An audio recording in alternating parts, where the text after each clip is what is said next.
Salut à tous, c'est Captain Kid. Bon, aujourd'hui on se retrouve pour le review du scan 837 de One Piece. Mais j'aimerais vous expliquer également que je vous ferai un petit récapitulatif des scans précédents pour que vous suiviez un petit peu. Et j'aimerais vous dire également que nous serons deux sur la chaîne de Captain Kid. C'est un ami à moi qui fera des vidéos avec moi. Il fera plus les théories et m'aidera à les finaliser ou à en trouver d'autres. Mais comment il vous expliquera ça dans la prochaine théorie qui sortira très bientôt. Voilà.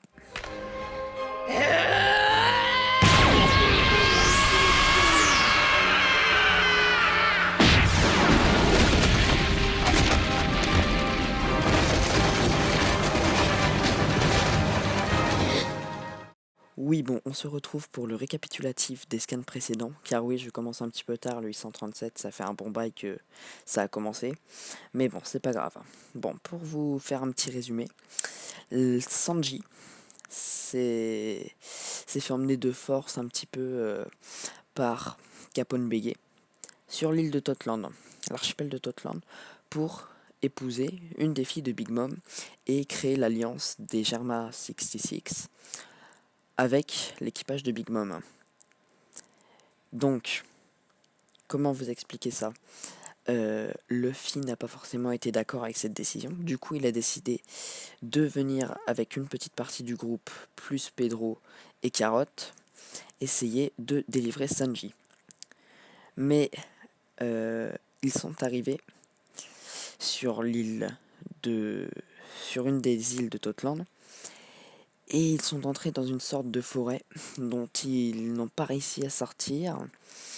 Et disons qu'ils se sont fait accueillir par Brûlé, une des filles de comment de Big Mom, qui a capturé Carotte et Chopper et a acculé Nami et Luffy dans un coin de la forêt. Mais voyant que ça prenait trop de temps, Big Mom a décidé d'envoyer Crackers, un de ses commandants, qui a une prime supérieure à 800 millions de berries, essayer d'arrêter Luffy. Mais Big Mom avait entièrement confiance en lui, donc je pense que elle n'avait aucune raison de s'inquiéter par rapport à Crackers. Mais comment, une fois arrivé là-bas, Crackers, on voyait, il était réellement au-dessus de Luffy. Et comment il le surpassait au niveau du haki et au niveau de la force brute. Parce qu'il faut dire que même avec le Gear Second et le Gear Third, Luffy n'a pas réussi à les gratigner, et disons qu'il s'est fait un petit peu éclater.